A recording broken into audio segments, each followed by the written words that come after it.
Welcome to core classes students. आज की video में हम पढ़ने जा रहे हैं CHE05 यूनिट 3। हम इसमें स्टार्ट करेंगे जिसका नाम है स्टीरियोकेमिस्ट्री 2। अब हमने स्टीरियोकेमिस्ट्री 1 जो स्टीरियोकेमिस्ट्री का फर्स्ट पार्ट था वो हमने डिस्कस किया था यूनिट नंबर 2 में, जिसमें हमने क्या पढ़ा था, इंट्रोडक्शन के बारे में। इंट्रोडक्शन में क्या है, कॉन्फ़िगरेशन, जो हमने लास्ट यूनिट में पढ़ा था। हमने ये सीखा था कि जो कॉन्फ़िगरेशन क्या होती है, एक एटम्स या फिर बहुत सारे एटम्स जिसका ग्रुप बना हो, अगर उसे हम एक पर्टिकुलर अरेंजमेंट में रख दें ताकि एक पर्टिकुलर फ्रेमवर्क बने, एक अरेंजमेंट ऐसी बने, एक फ्रेमवर्क में वो फिट हो जाए, उसे बोलते हैं कॉन्फ़िगरेशन। फिर हमने पढ़ा था फिशर प्रोजेक्शन फॉर्मूला। उसमें हमने क्या देखा था कि अगर किसी कॉन्फ़िगरेशन जो मॉलिक्यूल में अगर उसे कॉन्फ़िगर कर दिया जाए और उसकी जो स्पेसिफिक मतलब कि एक पर्टिकुलर एंगल पे उसे बना दिया जाए, उसको एक फ्रेमवर्क में फिट किया जाए, तो it becomes more and more difficult as the number of chiral center increasing. जैसे जैसे number of chiral center increase करते जाएंगे वैसे वैसे उनको उस अरेंजमेंट में, उस फ्रेमवर्क में फिट करना मुश्किल होता जाएगा। तो उसके लिए हमने यूज करा था फिशर प्रोजेक्शन फॉर्मूला। अब फिशर प्रोजेक्शन फॉर्मूला लिखते कैसे हैं वो हम पढ़ेंगे नेक्स्ट टॉपिक में, वो है configuration and Fischer projection formula. अब इसमें हम क्या करते थे, सबसे पहले हम एक ऐसा मॉडल तैयार करते थे जिसमें हम एक कार्बन एटम, जो एक कायरल कार्बन एटम होगा, और उसके साथ 4 ग्रुप लगे होंगे, सारे के सारे डिफरेंट ग्रुप्स होंगे, जिसे हम बोलते हैं कायरल कार्बन, इसीलिए हम इसे कायरल कार्बन बोलते हैं। तो चारों के चारों ग्रुप, सपोज कीजिए एक हाइड्रोजन लगा दिया, दूसरा मिथाइल ग्रुप लगा दिया, इथाइल ग्रुप लगा दिया, एल्कोहलिक ग्रुप लगा दिया, तो ये टेट्राहेड्रल कार्बन के आसपास हमने 4 सब्स्टिट्यूएंट लगा दिए जो कि सारे के सारे डिफरेंट होंगे।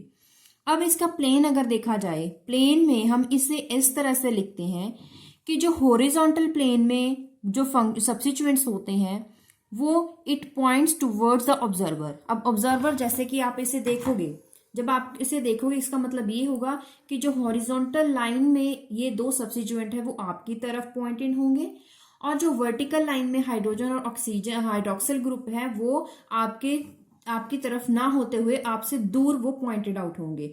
मतलब कि these horizontal groups are pointed towards the observer and these 2 substituent on the vertical plane are pointed away from the observer. तो ये हम मतलब आउट ऑफ प्लेन होंगे, और ये भी आउट ऑफ प्लेन होंगे, लेकिन ये आपकी तरफ होंगे, ये आपकी तरफ ना होते हुए आपसे दूर होंगे, मतलब अवे फ्रॉम द ऑब्जर्वर। तो इसके लिए हमें ये जो सेंटर में एक पॉइंट है, दिस इज कार्बन। अब इन सभी 4 के 4 ग्रुप्स में 90 डिग्री का एंगल होता है जब हम फिशर प्रोजेक्शन फॉर्मूला बनाते हैं। तो इसका मतलब होगा कि हम एक परपेंडिकुलर लाइन ऐसे हम परपेंडिकुलर लाइन ड्रॉ करते हैं जिसमें हम चारों तरफ ग्रुप्स लगाते हैं। जरूरी नहीं है कि 4 ही होंगे, ऐसे कितने भी हम ग्रुप्स लगा सकते हैं, लेकिन वो सारे के सारे परपेंडिकुलर होंगे। अब हम देखते हैं, जैसे कि एग्जाम्पल में बात करें, Fischer projection formula for isomer of tartaric acid. Tartaric acid के एग्जाम्पल लेते हैं, कार्बन जिसके साथ कार्बोक्सिलिक ग्रुप होगा, हाइड्रोजन हाइड्रोक्सिल ग्रुप, दूसरा कार्बन, उसके साथ भी सेम वैसे ही ग्रुप। अब इसमें जो डार्क कलर ये आपको दिखाया गया है, एज शेड है, these substituents are pointed towards you and these 2 substituents are pointed away from you। तो आप ऑब्जर्वर हो तो ये आपसे दूर होंगे, ये आपकी तरफ होंगे, इसीलिए इसे डिफरेंशिएट करने के लिए हम ऐसे बनाया है, जो हमने लास्ट यूनिट में भी सीखा है। तो अब हम इसे फिशर प्रोजेक्शन फॉर्मूला के अकॉर्डिंग कैसे लिखोगे, आपको क्या करना है, जो इसमें से अभी ये पता करना है कि इसमें वर्टिकल ग्रुप्स कौन से होंगे और हॉरिजॉन्टल लाइन में कौन से सब्स्टिट्यूएंट आएंगे। जो आपकी तरफ या आपकी तरफ ना हो तो ये आपसे दूर ग्रुप्स हैं, वो क्या किस में होंगे, हॉरिजॉन्टल लाइन में।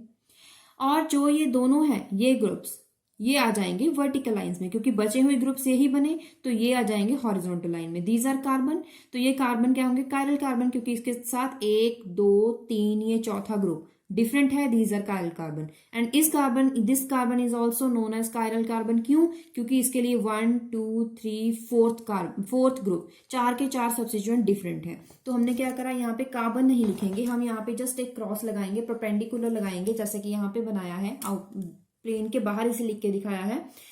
जो यहाँ पे एज लाइन होंगे, डैश लाइन और डार्क बोल्ड इसे किया हुआ है, ये जो ग्रुप्स होंगे ये होंगे हॉरिजॉन्टल लाइन में।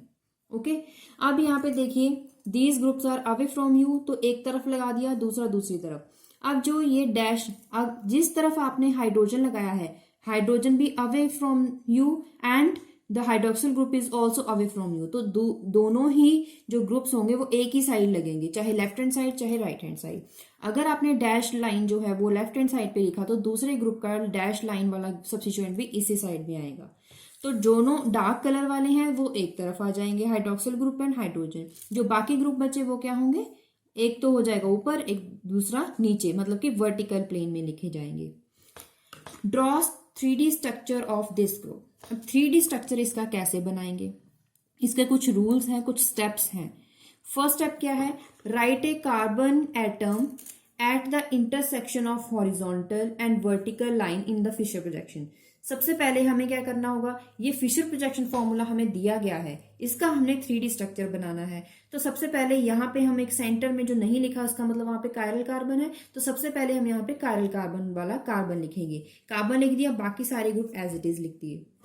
क्योंकि जो वर्टिकल ग्रुप्स होते हैं, आपको पता है वर्टिकल लाइन में जो भी ग्रुप्स होते हैं, these bonds are away from the observer, और हॉरिजॉन्टल वाले टुवर्ड्स द ऑब्जर्वर। तो हम क्या करेंगे, यहाँ पे इसको डिफ्रेंशिएट करने के लिए, इसे डिफ्रेंशिएट करने के लिए इसे लिख देंगे डैश लाइन के साथ, और इन दोनों को हॉरिजॉन्टल लाइन के जो ग्रुप्स हैं उसे लिख देंगे डार्क एजेस के साथ। Substituent like CH3 and H, these should parallel to the plane of the paper, क्योंकि ये वर्टिकल है, अवे फ्रॉम द ऑब्जर्वर है, तो ये these should be parallel to plane of the paper and these are behind the paper। इसका मतलब ये होगा कि जैसे कि ये पेपर है, इसके इसी पेपर में जैसे कि ये कार्बन बॉन्ड है, इसके ऊपर लगा होगा CH3, इसके नीचे लगा होगा हाइड्रोजन। अब जो दो ग्रुप हैं वो इस पेपर के पीछे होंगे, ब्रोमीन भी क्लोरीन भी इस ग्रुप के पीछे होंगे, या फिर इसी ग्रुप के आगे होंगे, इसी पेपर पे नहीं होंगे। पेपर में क्या होगा, एक मिथाइल ग्रुप एक हाइड्रोजन ग्रुप। अब उसके बाद सब्स्टिट्यूएंट लाइक CH3H, और ये तो हमने लिख दिया। अब इसे बनाएंगे कैसे, अब यहाँ पे जो हाइड्रोजन है, this is behind the plane of the paper, chlorine will be in front of the paper. क्या करेंगे, अभी ये जो हॉरिजॉन्टल पे ये लाइन है इसे एज इट इज लिख दिया। Okay, hydrogen is away from the observer, जो अवे होता है मतलब दूर होता है उसे हम ऐसे डैश लाइन लिखते हैं, और जो टुवर्ड्स ऑब्जर्वर होता है उसे हम ऐसे डार्क एज के साथ लिखते हैं। ये हमने लास्ट वीडियो में भी सीखा था। तो हमने क्या बनाया, ऊपर क्या बना दिया, मिथाइल ग्रुप बना दिया, और यहाँ पे हमने क्या किया, यहाँ पे एक साइड ब्रोमीन लगा दिया। ओके, तो जो अवे फ्रॉम द ऑब्जर्वर है ऐसे डैश लाइन के साथ, जो डार्क कलर है इसका मतलब ये आपकी तरफ पॉइंटेड आउट है। तो ये बन गया है हमारे पास 3D स्ट्रक्चर। अब आप इसे देख भी सकते हैं, एक बार नोट कर लीजिए, ये this is the 3D structure. इसके बाद एक क्वेश्चन है, how to interconvert Fischer projection while maintaining the configuration उसकी मेंटेन रहे ग्रुप्स की, बट फिशर प्रोजेक्शन में कन्वर्जन भी करना है। कैसा पॉसिबल है, अगर पॉसिबल है तो कैसे करेंगे। Rotation of given Fischer projection formula by 180 degree rotation in the plane of paper which yields another Fisher projection formula. ये पॉसिबल है, इंटर कन्वर्ट हो सकते हैं फिशर प्रोजेक्शंस, बट उसे क्या करना होगा कि रोटेटिंग जो होगी, रोटेशन है वो 180 डिग्री के थ्रू होनी चाहिए। कैसे, सपोज कीजिए एक हमारे पास एक मॉलिक्यूल है, ये है फिशर प्रोजेक्शन, उसका हमने फिशर प्रोजेक्शन ड्रॉ करके रखा हुआ है।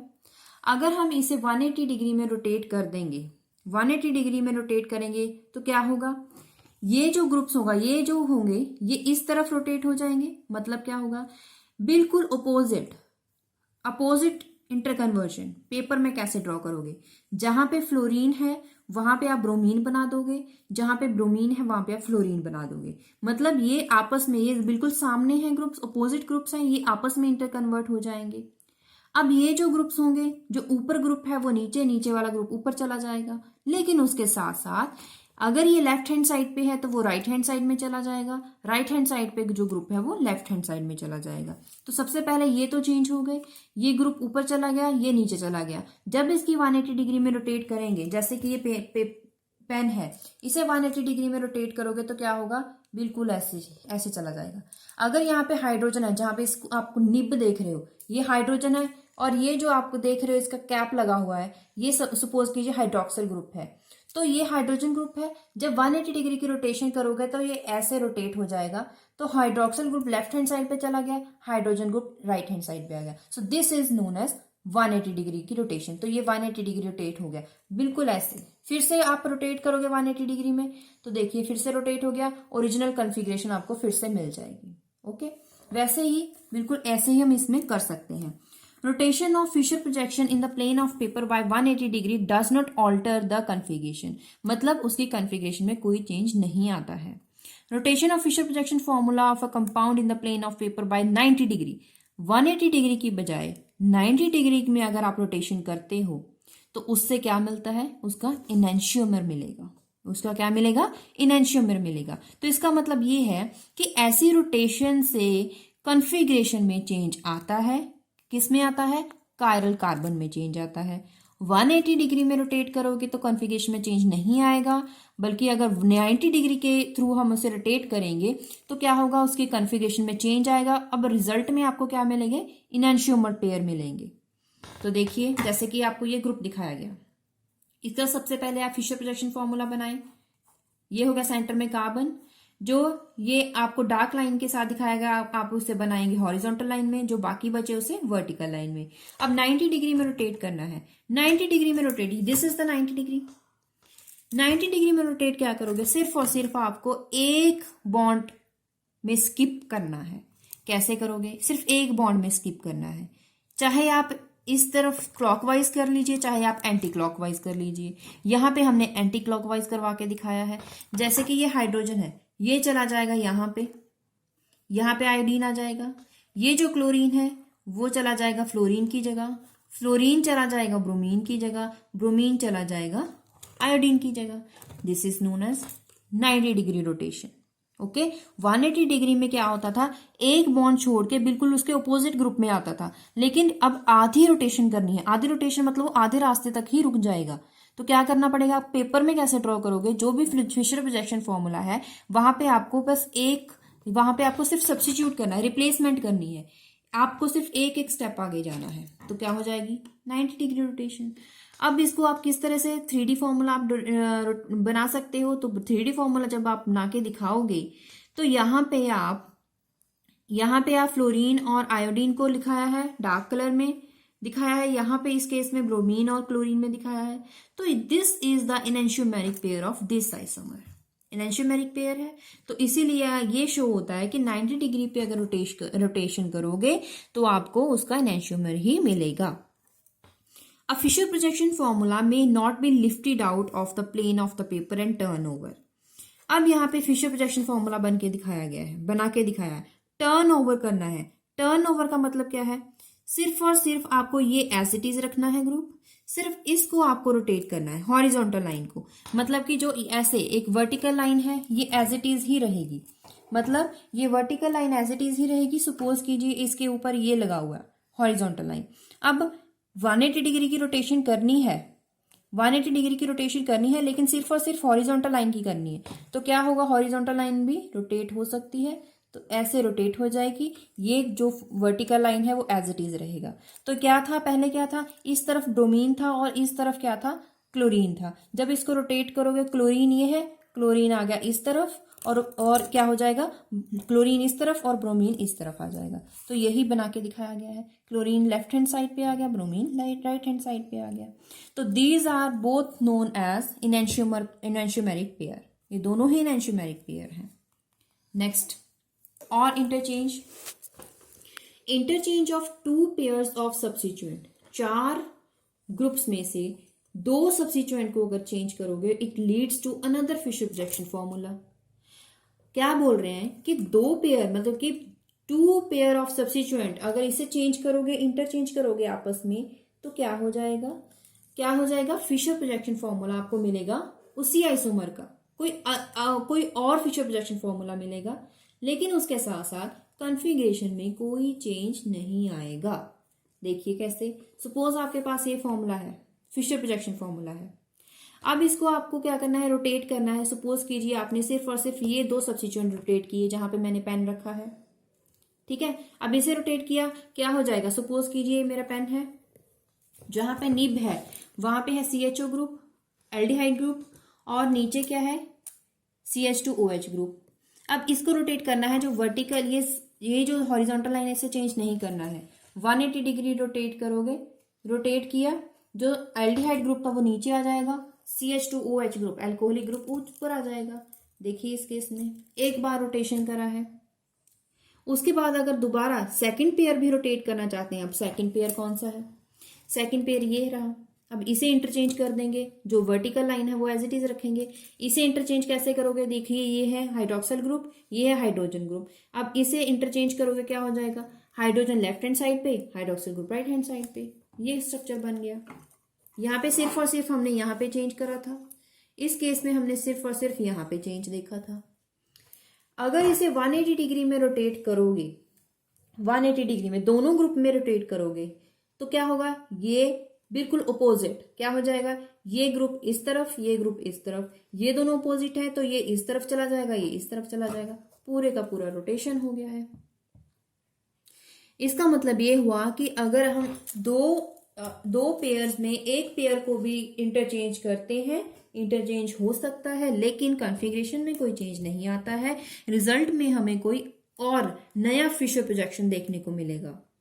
Next topic is configurational notation. अब ये क्या होती है, configuration at a particular carbon atom is designated by selecting a main chain. मतलब अगर लॉन्ग चेन है मॉलिक्यूल में तो हमें उस चेन को, लॉन्ग चेन को चूज करना पड़ता है कॉन्फ़िगरेशन के लिए। उसके लिए कुछ रूल्स रहते हैं। Molecule is then oriented in such a way, molecule को ऐसे रोटेट कीजिए, ऐसे ओरिएंट कीजिए, जो कार्बन है, कार्बन एटम जो लॉन्ग चेन है वो नंबर 1 हो और उस पूरी फिशर प्रोजेक्शन के टॉप पोजीशन पे हो, नंबर 1 हो और पूरे फिशर प्रोजेक्शन में टॉप पोजीशन पे हो। एग्जाम्पल ग्लिसरॉल एल्डिहाइड ले लीजिए, इसमें हाइड्रोक्सिल ग्रुप एल्कोहलिक ग्रुप होता है। If Fisher reaction formula of the compound, the main substituent group is on the right hand side. जो मेन सब्स्टिट्यूएंट होता है, सब्स्टिट्यूएंट मतलब कौन सा, जैसे कि इसमें ग्लिसरॉल एल्डिहाइड में मेन सब्स्टिट्यूएंट कौन सा है, OH ग्रुप, तो ये राइट हैंड साइड में रहता है। Then molecule is said to be D, मतलब आपको D और L दो कॉन्फ़िगरेशंस होंगी। अगर जो मेन सब्स्टिट्यूएंट है वो राइट हैंड साइड पे है तो वो कॉन्फ़िगरेशन कौन सी होगी, D होगी। अगर वो लेफ्ट हैंड साइड पे है तो कॉन्फ़िगरेशन कौन सी होगी, L होगी। तो आपको याद रखना भी इजी है, कैसे याद रखोगे, L फॉर लेफ्ट और L is configuration. Left hand side में भी L है, कॉन्फ़िगरेशन में भी L है। लेफ्ट हैंड साइड में substituent is leads to the L configuration, उसका अपोजिट क्या हो जाएगा, D कॉन्फ़िगरेशन, अगर राइट हैंड साइड में वो सब्स्टिट्यूएंट है। जैसे कि यहाँ पे दिखाएंगे, इसमें सबसे पहले आपको क्या बताया, जो मेन चेन है वो टॉप पोजीशन पे और नंबर 1 पे रखेंगे, और ये है main substituent, this is on the right hand side, तो इसका मतलब इसकी कॉन्फ़िगरेशन क्या होगी, डी कॉन्फ़िगरेशन, तो इसका नाम क्या पड़ जाएगा, डी ग्लिसरॉल एल्डिहाइड। अगर इसका एनेंशियोमेरिक पेयर बनाएं, एनेंशियोमेरिक पेयर का मतलब क्या होगा कि उसकी कॉन्फ़िगरेशन क्या हो जाएगी, एल हो जाएगी। मतलब डी और एल दोनों ही जो पेयर है, these are enantiomer of each other. Next, कुछ डी फैमिली कुछ एल फैमिली की एग्जाम्पल है, जैसे ग्लिसरॉल एल्डिहाइड है। डी फैमिली का मतलब main substituent is on the right hand side, इसमें लैक्टिक एसिड में main substituent is on right hand side. D tartaric acid, D क्यों लिखा, क्योंकि इसका मेन सब्स्टिट्यूएंट जो है वो राइट हैंड साइड पे है। डी ग्लूकोज, इसका जो मेन सब्स्टिट्यूएंट है वो राइट हैंड साइड पे है। L family, main substituent L glycerol aldehyde, main substituent is on left hand side, इसमें भी लैक्टिक एसिड में इसका टार्टेरिक एसिड का एल पेयर बना दिया जाए, ये हो जाएगा। यहाँ पे ग्लूकोज का बना सकते हैं, लेकिन यहाँ पे एलेनिन का बना के दिखाया है। एलेनिन का क्या होता है, यहाँ पे ये ग्रुप जो है लेफ्ट हैंड साइड पे, अगर ये राइट हैंड साइड पे होता तो ये डी एलेनिन पेयर होता। तो यहाँ पे ये सभी क्या है, आपस में एनेंशियोमेरिक पेयर है। Okay, these are few examples. Paper में भी यही अगर पूछा जाएगा तो इनमें से ही आएगा, कोई और एक्स्ट्रा कोई क्वेश्चन नहीं पूछा जाएगा। अब आपने लोअर क्लासेस में RS कन्फिगरेशन भी सीखी होगी. It is more convenient as compare to D and L convention. तो R एंड S कन्वेंशन कैसे लगाते हैं आपने लोअर क्लासेस में सीखा होगा, वही फंडा इसमें लगेगा. इसको आप गो थ्रू हो लीजिए दोबारा अगर आपको याद नहीं है. Identify 4 substituent. सबसे पहले आपको कायरल कार्बन में 4 सब्स्टिट्यूएंट ढूंढने हैं, डिफरेंट. उसके बाद उस पर नंबर डालोगे आप, 1 2 3 4 5 जो भी डालोगे, in decreasing order of priority. Priority का आपने पढ़ा होगा, मैंने सेकंड चैप्टर में बताया था प्रायोरिटी के बारे में. तो उससे आप क्या करोगे, उसमें सब्स्टिट्यूएंट को लगाओगे डिक्रीजिंग ऑर्डर में. डिक्रीजिंग ऑर्डर का मतलब सबसे पहले हाई प्रायोरिटी को मिलेगा 1 नंबर, उसके बाद सेकंड प्रायोरिटी मिलेगी उससे कम जो होगा, उसके बाद थर्ड जो सबसे कम प्रायोर होगा उसे मिलेगा 4 नंबर. उसके बाद उस मॉलिक्यूल को इस तरह से दिखाएं, इस तरह से लिखें या इस तरह से कन्फिगर करें कि जो सब्स्टिट्यूएंट है जिसे लो प्रायोरिटी मिली है, it should be away from the observer. अब यहाँ पे जैसे कि ये है ग्रुप, इसमें 4th priority is the lower priority, तो ये जो ग्रुप है it should be away from the observer. Atom of lowest priority is away from the observer. 4th point, when molecule is viewed in a way, remaining substituent 1 2 3 appear with carbon at the center of the wheel. मतलब अब 4 तो चले गए, चौथा चला गया, बाकी क्या बचे 3. उन तीनों में से आपको देखना है कि जो 1 2 3 लगे हैं वो या तो इस तरह से लगे होंगे, मतलब इस तरह से 1 2 3, या फिर लगे होंगे 1 2 3, या फिर वो इस तरह से लगे होंगे. अगर इस तरह से लगे हुए हैं तो अगर आपको क्लॉक याद हो तो ये this is in the clockwise direction, और ये क्या हो जाएगा एंटी क्लॉकवाइज डायरेक्शन. अगर क्लॉकवाइज डायरेक्शन है तो उसकी कन्फिगरेशन क्या हो जाएगी R. अगर एंटी क्लॉकवाइज है तो इसकी कन्फिगरेशन हो जाएगी लेफ्ट. R का मतलब राइट है, S का मतलब सिंचेन होता है जिसका मतलब होता है लेफ्ट हैंड साइड. याद कैसे रखोगे आप, याद रखना है R फॉर राइट, जो बाकी बचा वो क्या होगा लेफ्ट. बिल्कुल इजी है, आपको ऐसा नहीं है, कंफ्यूज होने वाली बात नहीं है कि S है उसका राइट होता है राइट था या लेफ्ट था, तो आप इस ट्रिक के साथ याद रख सकते हो. तो अगर देखिए यहाँ पे 1 2 3, तो ये जो आप देख रहे हो 1 2 3, अगर आप ऐसे घुमा के देखोगे this is in the clockwise direction, तो इसकी कन्फिगरेशन क्या हो जाएगी R. अगर वो ग्रुप्स इस तरह से लगे हों, this is anti clockwise direction, this is S configuration which means left. Example, D glycerol aldehyde. D glycerol aldehyde में देखिए ये चारों ग्रुप्स लगे हैं, हमें इसका नंबर डालना है. सबसे पहले high priority, hydrogen carbon carbon oxygen. सबसे हाई नंबर किसका होगा, ऑक्सीजन वाले का, 1 नंबर. उसके बाद इन दोनों का देखना है क्योंकि हाइड्रोजन की सबसे कम प्रायोरिटी होगी, वो तो बाद में देखेंगे. यहाँ पे कार्बन कार्बन. अगर मॉलिक्यूलर फॉर्मूला भी देखें, हैवी कौन सा है इसमें, अगर आपको प्रायोरिटी याद भी नहीं रहती आपको हैवी देखना होता है. हैवी इसमें दोनों में से आप कंपेयर कर सकते हो कौन सा है, CH2OH, ये हैवी होगा तो इसका नंबर 3 लगेगा.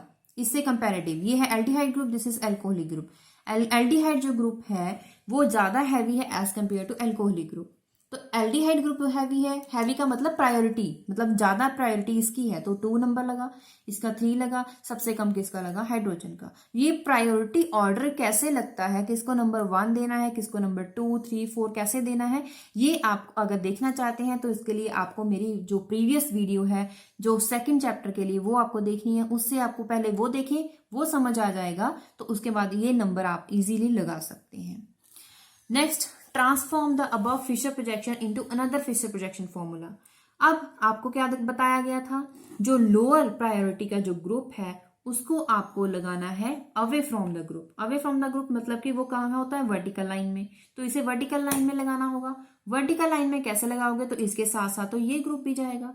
कैसे लगा, इस ग्रुप को आपने यहाँ पे रख दिया, ओके, 180 डिग्री रोटेशन कर दी और इसकी भी कर दी. अब इसमें आपको 1 2 3 देखना है, 1 2 3, तो कौन सी है, तो इस तरह से, इस तरह से. तो ये कौन सी है, एरो की तरफ जाइए, this is the clockwise direction. तो इसकी कन्फिगरेशन क्या हो जाएगी, R कन्फिगरेशन हो जाएगी. न्यू फिशर प्रोजेक्शन फॉर्मूला आपने बना दिया, 3D स्ट्रक्चर बनाए और आपको पता चल जाएगा कि इसके कन्फिगरेशन R कन्फिगरेशन है.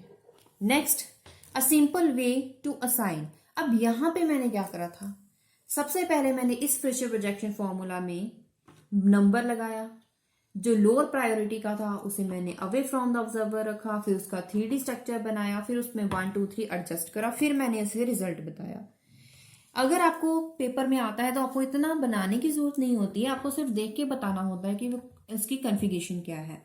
जैसे कि 1 2 3 4, तो 4 को छोड़ दीजिए, इसे आपको छोड़ देना होगा, निग्लेक्ट कीजिए। आपको सिर्फ और सिर्फ ध्यान करना होगा, ट्रेस कीजिए 1 2 3 ग्रुप का पाथ, इसे भूल जाइए। जैसे 1 2 3 ऐसे लगा हुआ है, इसका मतलब ये कौन सी है, क्लॉकवाइज डायरेक्शन, तो इसका मतलब इसकी कन्फिगरेशन आर हो जाएगी, राइट हैंड साइड वाली।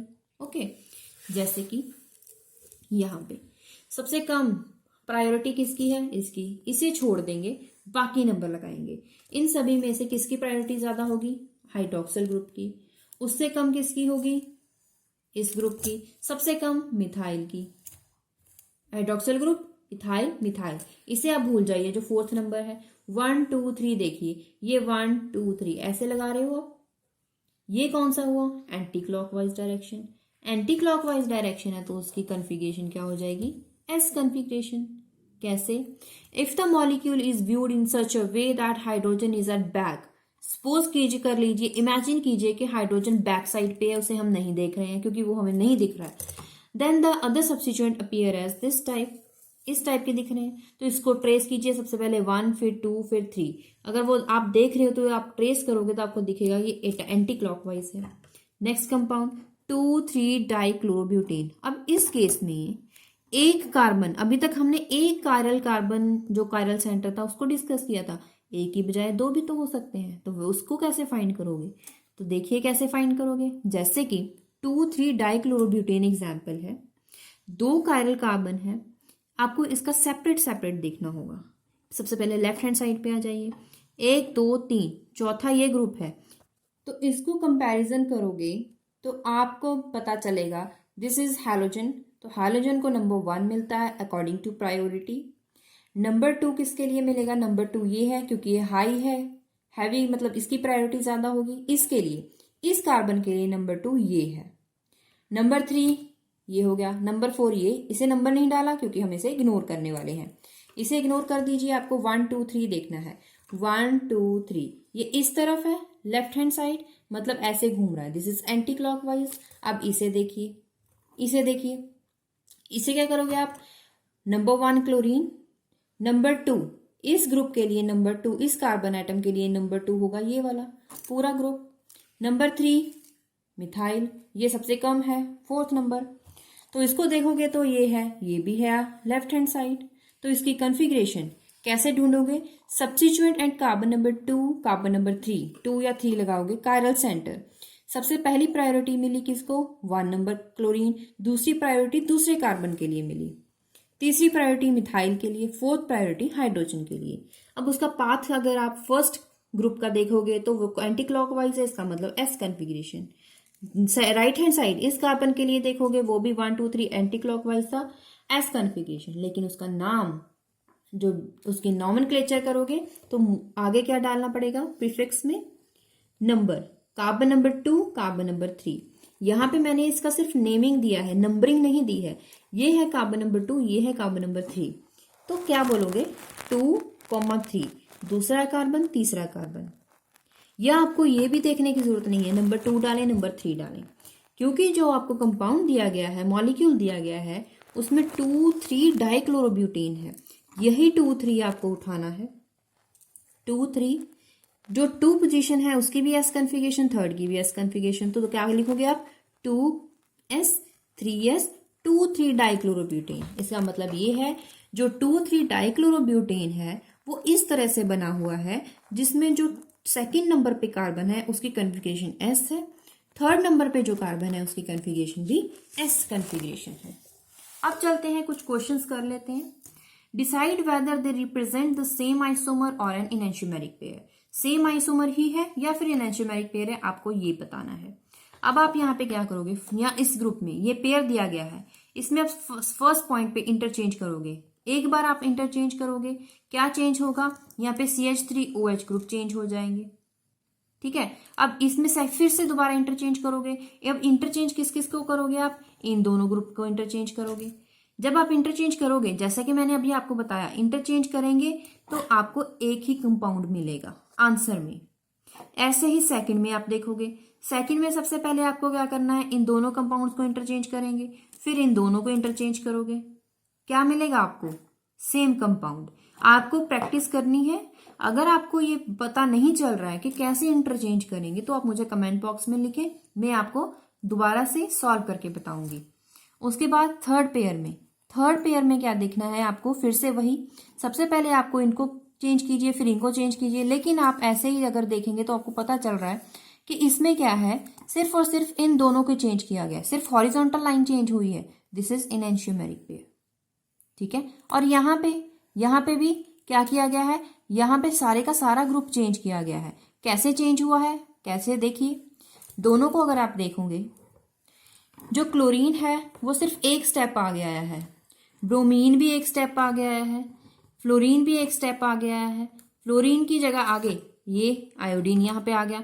एक एक यहाँ, इसका मतलब है it is there is rotation of 90 degree. 90 degree है, interconvertible and these are enantiomeric pair. Okay, ऐसे ही यहाँ पे क्या है, यहाँ पे सिर्फ और सिर्फ हॉरिजॉन्टल लाइन को चेंज किया गया है। इन दोनों में देखिए, इन दोनों में क्या किया गया है, पूरे का पूरा ये जो ग्रुप था, इस ग्रुप को भी चेंज कर दिया गया, इस ग्रुप को भी चेंज कर दिया गया, इसमें भी ये पूरे ग्रुप को भी चेंज कर दिया गया, इस पूरे ग्रुप को भी चेंज कर दिया गया है। यही चेंज आपने पढ़ना है। नेक्स्ट क्वेश्चन, RS कॉन्फ़िगरेशन आपको बतानी है। RS कॉन्फ़िगरेशन क्या है? फर्स्ट कंपाउंड RS कॉन्फ़िगरेशन आपको इसमें बतानी है। तो सबसे पहले आपको क्या करना होगा, इसमें सबसे पहले आपको 1 2 3 4 लगाना है। तो इन सभी कंपाउंड्स को, सब्स्टिट्यूएंट्स को देखें। Number 1 hydroxyl group, number 2 methyl, number 3 इसके साथ जो पूरे का पूरा लगा हुआ है ग्रुप, नंबर 4 हाइड्रोजन। इसे निग्लेक्ट कीजिए, 1 2 3। तो ये तो क्लॉकवाइज है। अगर क्लॉकवाइज है तो इसकी कॉन्फ़िगरेशन क्या हो जाएगी? R configuration. इसके बाद यहाँ पे देखिए, इसके लिए देखिए, यहाँ पे आपको ये कार्बन कार्बन है, तो इसके लिए आपको क्या देखना है, इस पे आपको सबसे पहले this is the first number, उसके बाद second carboxylic group, third methyl, fourth is hydrogen. तो इसका 1 2 3, तो ये भी राइट हैंड साइड क्लॉकवाइज, तो R कॉन्फ़िगरेशन हो गया। यहाँ पे देखें, यहाँ पे भी इसमें ऐसे 1 2 3 लगाओगे। मेन ग्रुप जो है NH2 ग्रुप 1 नंबर, 2 नंबर पे इथाइल ग्रुप, 3 नंबर पे मिथाइल ग्रुप, 4th नंबर को तो हम इग्नोर करने वाले हैं। 1 2 3, दिस इज R कॉन्फ़िगरेशन। अब इसमें देखें, इसमें भी नंबर 1 आयोडीन क्योंकि हैलोजन है, number 2 this, number 3, number 4 R, क्योंकि ये क्या है 1 2 3, दिस इज अलोंग क्लॉकवाइज। इसे देखिए, हैलोजन, अब हैलोजन तो चार हैलोजन आ गए। इसमें सबसे ज्यादा प्रायोरिटी किसकी होती है? जो उसका ये आयोडीन के लिए, उसके बाद ब्रोमीन, फिर क्लोरीन, फिर फ्लोरीन। तो कौन सी हो गई यहाँ पे? ये हो गई R configuration. Next question, draw Fisher projection formula. Fisher projection formula, ये तीनों कंपाउंड्स दिए गए हैं, इसके लिए कैसे ड्रॉ करोगे? यहाँ पे आपको क्या करना है, सबसे पहले एक कार्बन के 1 2 3 4 ग्रुप्स हैं, सबसे पहले ऐसे क्रॉस लगा दीजिए, ठीक है। जो डार्क सिंगल लाइन के साथ दिखाया गया है, ठीक है, उसको आपको क्या करना है, इनमें से जो ब्रोमीन है आपकी तरफ है, ठीक है, आपकी तरफ है, तो इसको आपको लगाना है हॉरिजॉन्टल लाइन पे, ठीक है। अब हाइड्रोजन लगा दिया नीचे और methyl group left hand side पे, ये एज इट इज लिख दिया। अब यहाँ पे क्या देखोगे, यहाँ पे जो लेफ्ट हैंड साइड ग्रुप में है और right hand side, this is, आप इमेजिन कीजिए कि ये क्या है, जैसे कि आपको ये कर्व करके दिखाया गया है, इसका मतलब ये है, ये इनमें से एक ग्रुप आपकी तरफ होगा, दूसरा ग्रुप आपकी दूर होगा। इसमें से ये ग्रुप्स हैं आपकी तरफ और ये ग्रुप है आपसे दूर, तो क्या कर दिया आपने, इसे बना दिया वर्टिकल लाइंस पे, बाकी जो ग्रुप्स बचे उसको बना दिया हॉरिजॉन्टल लाइन पे। अब इसमें से देखिए, इस प्रोजेक्शन में क्या करोगे, ये जो सर्कल है, ये मैंने आपको लास्ट वीडियो में सिखाया था, तो क्या किया, यहाँ पे जो ये जो कार्बन ग्रुप है, ये कार्बन है 1 2 3, ये जो ग्रुप्स हैं, ये ग्रुप क्या है, आपकी तरफ है, बिल्कुल आपकी तरफ, जो ऊपर दिखाए गए हैं। तो इसका मतलब ये क्या है, तीनों जो ग्रुप्स हैं वो आपसे पीछे हैं। कैसे? जैसे कि ये जो आपको हाइड्रोजन, ये मैं आपको दिखा रही हूं, hydrogen hydroxyl group, carboxylic group, ये तीनों ये इस तरफ है, ठीक है। और जो पीछे ग्रुप्स बच गए हैं, हाइड्रोक्सिल ग्रुप बचा है, H है, CH2OH है, वो इस तरफ हो गए। आप जब देख रहे हो, आप इस तरफ से देख रहे हो, इस तरफ से जब आप देखोगे तो आपको पीछे वाले ग्रुप्स जो नजर नहीं आएंगे। तो फर्स्ट ये ओवरलैप कर रहा है, तो ये जो ग्रुप है, जैसे मैंने इसे हाथ लगाया, ये वाला जो ग्रुप है वो है जो मैंने इस बॉक्स में डाले हैं, ठीक है। तो आप इसका प्रोजेक्शन कैसे बनाओगे, ये आपकी तरफ है, तो आपको क्या करना है, इसको बना दिया आपने hydrogen hydroxyl group, COH group लगा दिया, ठीक है। और जो पीछे ग्रुप्स बचा है, पीछे अवे फ्रॉम यू, तो आपने क्या करा, इसे OH ग्रुप यहाँ पे, COH एज इट इज, ठीक है। जो बाकी बचे ये बॉक्सेस वाले आपने बना दिए हॉरिजॉन्टल लाइन पे। ओके, क्या करा आपने, जो आपकी तरफ मैंने ये दिखाए थे, जो आपकी तरफ जो ग्रुप्स हैं वो हॉरिजॉन्टल लाइन में आ गए, जो पीछे वाले ग्रुप्स थे वो एज इट इज हमने लगा दिए। इसका मतलब ये है जो वर्टिकल लाइन वाले ग्रुप हैं वो बिल्कुल पीछे हैं, अवे फ्रॉम द ऑब्जर्वर, जैसा कि इसमें दिखाया गया है। तो इससे ये और इससे ये आप इजिली बना सकते हैं प्रोजेक्शन देख के। नेक्स्ट इज स्टीरियोआइसोमर्स बनाने हैं आपको टार्टेरिक एसिड के लिए। टार्टेरिक एसिड के लिए स्टीरियोआइसोमर्स, सबसे पहले फर्स्ट क्या बनाया है, क्या करोगे आप, जो मेन ग्रुप है सब्स्टिट्यूएंट, उसको राइट हैंड साइड पे लगाया। और क्या पॉसिबिलिटी हो सकती है कि आप इन दोनों ग्रुप्स को रोटेट कर दीजिए। क्या करोगे, इसमें कैसे करोगे, ये हाइड्रोक्सिल OH ग्रुप है, ये हाइड्रोजन है, इसको रोटेट करोगे तो क्या करेगा, ये OH group right hand side आ गया, H लेफ्ट हैंड साइड पे आ गया, ठीक है। अब बिल्कुल ऐसे ही इन दोनों को अपोजिट कर दीजिए, उल्टा दीजिए, उल्टा दिया। उसके बाद आपको क्या करना है, एक और प्रोजेक्शन, इसको तो एज इट इज रखिए, इस एक ग्रुप को चेंज कर दीजिए, इसे ऐसे चेंज कर दिया। These are the stereoisomers. तो these 3 stereoisomers of tartaric acid. तो इसी के साथ हमने आज सीखा फिशर प्रोजेक्शन फॉर्मूला कैसे लिखते हैं, फिशर प्रोजेक्शन बनाते कैसे हैं, और उसके साथ हमने ये सीखा कि RS कॉन्फ़िगरेशन कैसे लगाते हैं। तो सबसे पहले आपको जो पेपर में आता है वो फिशर प्रोजेक्शन फॉर्मूला बनाना आएगा, और उसके साथ साथ RS कॉन्फ़िगरेशन बनानी आएगी। तो आपको ये 2 चीजें इजीली सीखनी होंगी। इसमें से आज की वीडियो में से यही ज्यादा इंपॉर्टेंट है कि पेपर में आपको ये क्वेश्चंस बनाने आ सकते हैं कि RS कॉन्फ़िगरेशन लगा के दिखाइए, और उसके साथ साथ और क्वेश्चन आ सकते हैं कि आपको फिशर प्रोजेक्शन इसका बना के दिखाएं। तो कॉन्फ़िगरेशन आपको बतानी है, D है कि L है, ये क्वेश्चन आ सकता है। तो आपको अगर ये कंसेप्ट समझ में आ गया है तो आप किसी भी गिवन क्वेश्चन को इजीली आप अटेम्प्ट कर सकते हैं। तो इसके लिए आपको अगर पेपर में कोई भी मॉलिक्यूल आ सकता है, इसीलिए आपको कंसेप्ट क्लियर होना चाहिए। अगर आपको ये वीडियो हेल्पफुल है तो प्लीज इसे चैनल को लाइक करें, चैनल को सब्सक्राइब करते रहें, वीडियो को लाइक करते रहें, और अपने क्लासमेट्स के साथ जरूर शेयर करें। देखते रहिए हमारा चैनल कॉर क्लासेस। Thank you.